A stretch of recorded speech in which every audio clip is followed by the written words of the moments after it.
തളടർന്നു വീണു പോകയോ, നാഥമിഴി നനഞ്ഞുലഞ്ഞു തൂകയോ. ഏദനിൽ നിന്ന് കാൽവരിയിലേക്ക്. ഏദൻ നമുക്കറിയാം, ഉൽപ്പത്തി പുസ്തകത്തിൻ്റെ 2-3 അധ്യായങ്ങളിൽ പ്രതിപാദിക്കുന്ന ഒരു സ്ഥലമാണ്. എസെക്കിയേലിൻ്റെ പുസ്തകത്തിൻ്റെ 28-31 അധ്യായങ്ങളിലും ഏദനെക്കുറിച്ച് നമ്മൾ കാണുന്നുണ്ട്. ഗ്രീക്ക് ഭാഷയിൽ ഏദൻ, ഒരുപക്ഷെ പലരും പറയുക ഇത് പേർഷ്യൻ ഗൾഫ് മേഖലയിൽ ഉൾപ്പെട്ട ഒരു സ്ഥലമാണ്. ചിലരെങ്കിലും പറയും ഇത് അർമേനിയയുടെ ഭാഗമാണ്. ചിലർ പറയും ഇത് മെസൊപ്പൊട്ടേമിയയുടെ ഒരു ഭാഗമാണ്. ലത്തീൻ അല്ലെങ്കിൽ ഇംഗ്ലീഷ് ഭാഷകളിൽ ഇതിനെ paradise, the garden of God എന്ന് വിളിക്കും.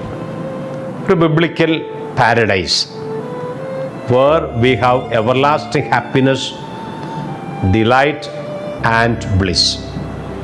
അതാണ് പാരഡൈസ് എന്നതുകൊണ്ട് നമ്മൾ ഓർക്കുക. അപ്പോൾ ഏദൻ, പാരഡൈസ് രണ്ടും ഒന്നായ ഒരു സ്ഥലം തന്നെയാണ്. ഏദനിൽ നഷ്ടപ്പെട്ടതിൻ്റെ ഉത്തരം കൊടുക്കുന്ന സ്ഥലമാണ് കാൽവരി. അപ്പോൾ അതാണ് ഏദനിൽ നിന്ന് കാൽവരിയിലേക്കുള്ള ഒരു യാത്ര. ഏദനിൽ സംഭവിച്ചത് എന്താണ്? ദൈവത്തിൻ്റെ കൽപ്പന നിരസിച്ചു. ആര്? ആദവും ഹവയും. അരുതെന്ന് പറഞ്ഞത് അവർ ചെയ്തു. എല്ലാമുണ്ട് ഏദനിൽ, വേണ്ടുവോളം. അവർക്ക് കഴിക്കാനുള്ള എല്ലാ സൗകര്യങ്ങളുമുണ്ട്, ജീവിക്കാനുള്ള എല്ലാ സൗകര്യങ്ങളും ദൈവം ഒരുക്കി കൊടുത്തു. The garden of Eden, garden of God. പക്ഷെ ഒരെണ്ണം ദൈവം അരുതെന്ന് പറഞ്ഞു. ഒരുപക്ഷെ അത് പരീക്ഷിക്കാൻ പറഞ്ഞതായിരിക്കും. എന്താണ് ആ ഒരെണ്ണത്തിൻ്റെ പ്രത്യേകത? ഉൽപ്പത്തി പുസ്തകത്തിൻ്റെ 2-ാം അധ്യായം 9-ാം വാക്യത്തിൽ നമ്മളത് കാണുന്നുണ്ട്. ഒരു മരമാണ്, A tree, the tree of the knowledge of good and evil. നന്മ തിന്മകളെ തിരിച്ചറിയുന്ന ഒരു മരമാണ്. അതുകൊണ്ടാണ് അതിൽ നിന്ന് മാത്രം ഫലം കഴിക്കരുത് എന്ന് പറയുന്നത്. നന്മ തിന്മകളെ തിരിച്ചറിയുന്ന ഒരു മരം. ശരിക്കും ഇന്നത്തെ ലോകത്തിൽ ഒരു മുഖം കൂടിയാണ് ഇത്. ഒരു പരീക്ഷണമുണ്ട്. ആ പരീക്ഷണത്തിൽ വീണു പോകാതെ ജീവിക്കാൻ കഴിയണമെന്ന് പഠിപ്പിക്കുന്ന ഒരു കാര്യമാണ്. വീണു പോകരുത്. വീണു പോകുന്ന ഒരുപാട് പേരുണ്ട്. അപ്പോൾ ഏദനിൽ വീണതിന് ഉത്തരം നൽകുന്നതും ആ വീഴ്ചയിൽ നിന്ന് ദൈവജനത്തെ മോചിപ്പിക്കുന്നതും അത് കാൽവരിയിലാണ്. അപ്പോൾ ആ വീഴ്ചയ്ക്ക് പരിഹാരമാണ് 2-ാം ആദമായ ഈശോ കാൽവരിയിൽ നടത്തപ്പെട്ടത്. അതും മരത്താലെ വീണ പാപം മരത്താലെ തീർത്ത 2-ാം ആദം. ആദ്യത്തെ ആദം മരത്തിൽ നിന്ന് പറിക്കരുതെന്ന് പറഞ്ഞ പഴം പറിച്ചു. അതേ മരത്തിലൂടെ 2-ാമത്തെ ആദമായ ഈശോ ദൈവജനത്തെ ആ വീഴ്ചയിൽ നിന്ന് വീണുപോയവരെ രക്ഷിക്കാൻ 2-ാമത്തെ ആദമായ ഈശോ കാൽവരിയിൽ തൻ്റെ ജീവൻ അർപ്പിച്ചു. അപ്പം അവിടുത്തെ ചോദ്യത്തിന് ഇവിടെ ഉത്തരം കൊടുത്തു. അപ്പോൾ അതിനുവേണ്ടി ദൈവം ഒരുക്കുകയായിരുന്നു. ആരെ? തൻ്റെ മകനെ ദൈവം ഭൂമിയിലേക്ക് മനുഷ്യനായി അയച്ച് ഒരു മനുഷ്യ സ്ത്രീയിൽ നിന്ന് ജന്മം കൊടുത്ത് ഈ പരിഹാരത്തിനായി ദൈവം ഒരുക്കുകയായിരുന്നു. ഈ കാസ എന്നിൽ നിന്ന് എടുത്തു മാറ്റണമേ എന്ന് ഗത്സമനിയിൽ യാചനാരൂപത്തിൽ പ്രാർത്ഥിക്കുന്നൊരു ഈശോയെ നമ്മൾ കാണുന്നുണ്ട്. ഒന്ന് മാറ്റിത്തരൂ, അപ്പനോട് ചോദിക്കുകയാണ് ഈശോ. പക്ഷേ അപ്പൻ അതിന് തയ്യാറില്ല, മാറ്റിക്കൊടുത്തില്ല. കാരണം വേദന നിറഞ്ഞൊരു ചോദ്യമാണ് അവിടെ പുത്രൻ പിതാവിനോട് ചോദിക്കുന്നത്, ഈ കാസ ഒന്ന് മാറ്റിത്തരൂ.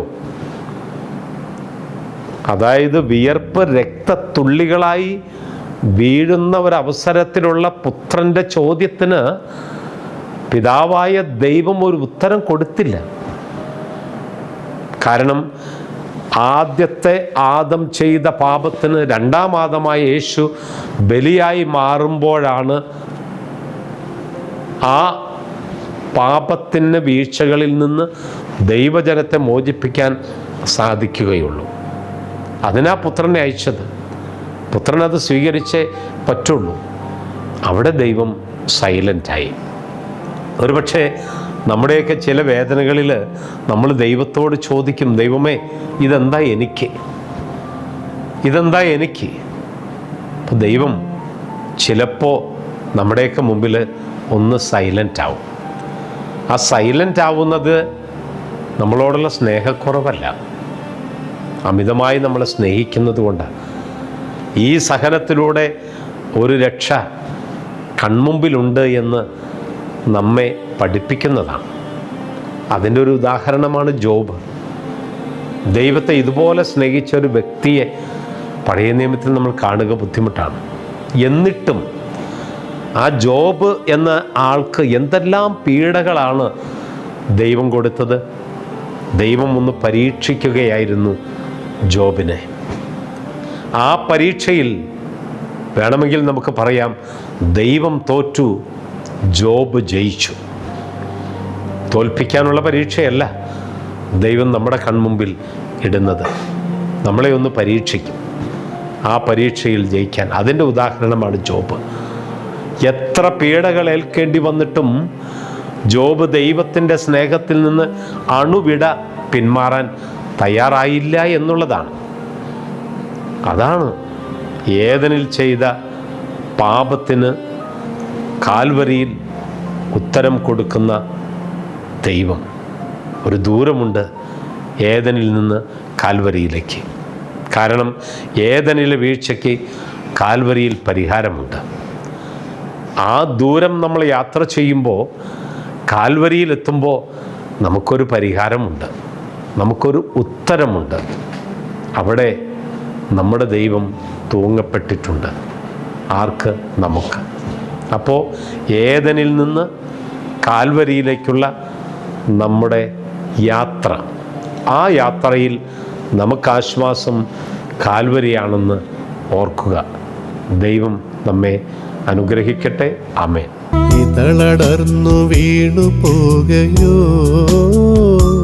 നാഥമിഴി നനഞ്ഞുലഞ്ഞു തൂകയോ, കരളുരുകി കഥനവീഥിയിൽ ഏകനായി നിൽക്കയാണു ഞാൻ.